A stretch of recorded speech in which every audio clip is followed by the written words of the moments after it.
Motor Cruiser 250cc yang kelihatannya klasik, tapi transmisinya matic dan bisa otomatis. Ini dia KJ Motor SR-V 250 Libero.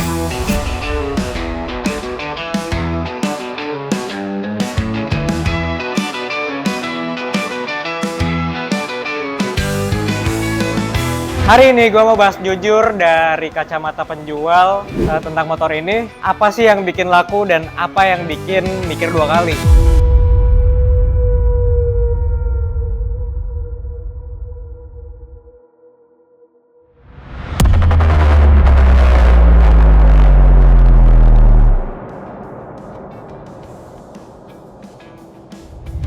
Motor ini segmennya cruiser kompak buat harian dan Sunday morning ride. Di Indonesia dia dijual sekitar 71 jutaan on the road.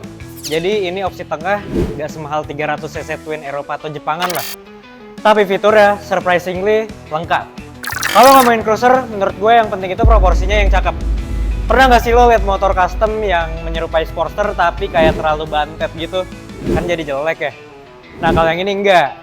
Proporsinya pas, tangkinya padat, knalpotnya juga kembar, velg alloy, patternnya modern banget. Ya agak mirip velg Sportster sih. Stangnya itu agak lebar, posisi kakinya juga santai. Ini ergonomisnya bagus banget, cruiser yang ramah banget buat pemula. Joknya ini 700 mm, ukurannya pas, gampang napak buat tinggi 165 sampai 175-an. Dan bobotnya 167 kg. Tergolong enteng, masih bersahabat buat manuver di parkiran. Detail yang gue suka, finishingnya hitam glossy dan strippingnya secukupnya. Kelihatan rapi dan nggak norak.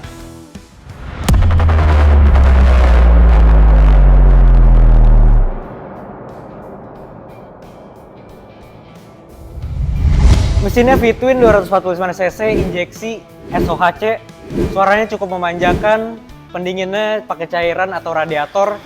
Tenaga puncaknya 27,5 horsepower, di RPM 9000, torsinya 23 Nm.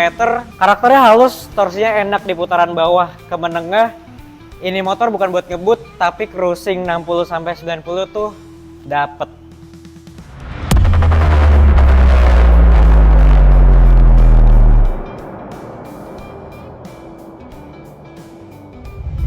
Nah, ini dia yang bikin beda, automatic manual transmission alias AMT. Intinya gearboxnya itu 6 speed yang digerakkan akuator, jadi jalannya otomatis. Atau lo pilih perpindahan manual tanpa kopling, itu pun juga bisa. Di kemacetan tinggal mode auto atau di jalan kosong lo bisa mainin gigi biar lebih engaging. Kesan dari gue sendiri sih, ini take off-nya halus, downshift-nya cukup cepat, upshift-nya tuh santai. Buat pemula tuh aman banget. Buat rider lama tetap ada rasa ngisinya. Ini first in class di segmen cruiser 250cc di sini.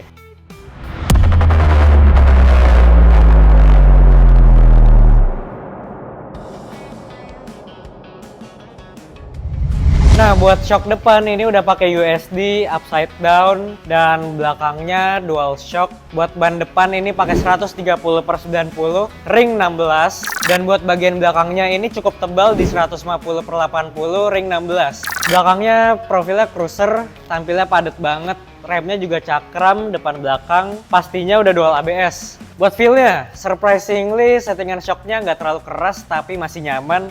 Jadi menurut gue ini di bawah riding tuh stabil banget. Pengeremannya itu progresif lah. ABS-nya masuknya halus waktu hard brake, tapi cukup buat riding santai di kota.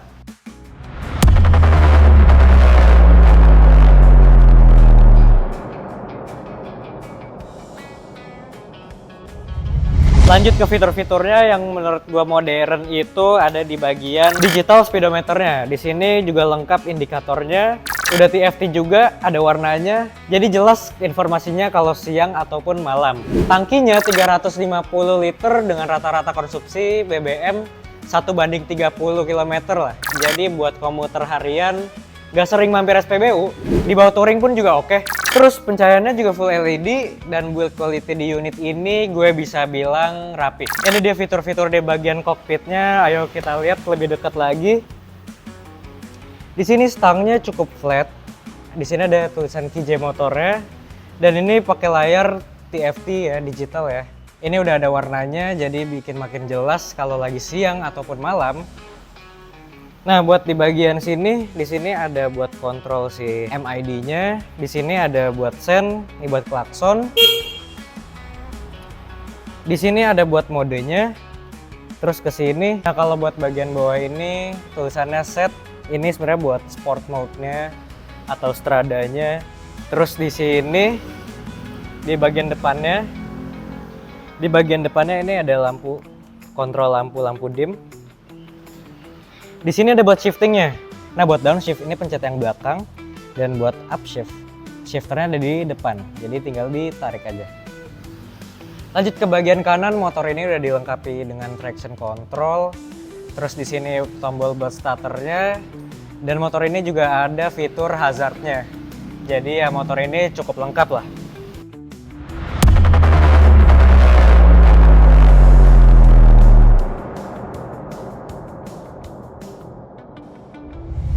Oke, kita lanjut ke plus minusnya. Plusnya itu dia punya value fitur AMT yang unik banget menurut gua. Terus dapat ABS dual channel, shocknya juga udah USD, speedometernya TFT di harga 70 jutaan. Yang kedua, ergonominya ramah banget, motornya nyaman, bobotnya pun masih jinak, cocok buat daily. Dan yang ketiga, ini mesinnya V-twin tapi halus, getaran mesinnya itu sedikit, suaranya juga berisi, dan menurut gua suaranya cukup enak. Buat cruising pun juga masih nikmat. Nah, lanjut ke minusnya. Yang pertama, rasa AMT-nya nggak semua orang suka. Upshift-nya cenderung kalem. Buat yang doyan nendang, ini mungkin akan kangen sama motor kopling konvensional. Oke, buat aftermarket-nya, spesifik model, belum seluas Jepangan. Gue nanya sih buat part fast moving-nya itu aman, karena dia punya bengkel dan bergaransi juga.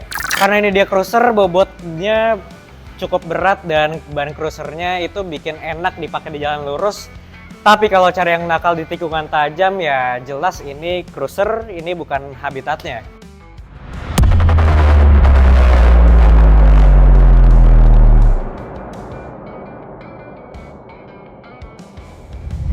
Menurut gue SR-V 250 Libero ini cocok buat lo yang pengen look cruiser retro tapi tetap praktis dan modern. Nah, jadi di kemacetan tinggal mode auto, kalau jalan kosong tinggal pakai manual, atau buat yang baru naik kelas dari 150 ke 200 cc pengen V-twin, halus tanpa drama, atau yang suka riding santai, fotogenik, nongkrong, bukan tim track day. Di harga ini kompetitornya terdekatnya cruiser 250 cc Asia lainnya. Tapi AMT ini yang bikin beda di SR-V ini. Oke, kesimpulannya ini cruiser 250 cc retro modern, paling pas buat pemula atau yang males kopling. Lo dapet tampang, lo dapet kenyamanan, lo dapet kemudahan berkat transmisi AMT-nya. Dan minusnya rasa transmisinya nggak sebrutal manual, dan part modifnya belum seluas motor yang udah mainstream lah. Tapi justru itu menurut gue ini motor yang cocok buat dimodifikasi, karena ini motornya raw, cukup pro, dan bisa lah dimacem-macemin. Kalau prioritas lo nyaman buat harian atau gaya, SR-V 250 Libero ini masuklah ke shortlist lo. Kalau lo tim pure manual dan mau ngerasain jambak kopling, mending cari varian yang lain, karena motor ini menurut gua belum capable buat itu.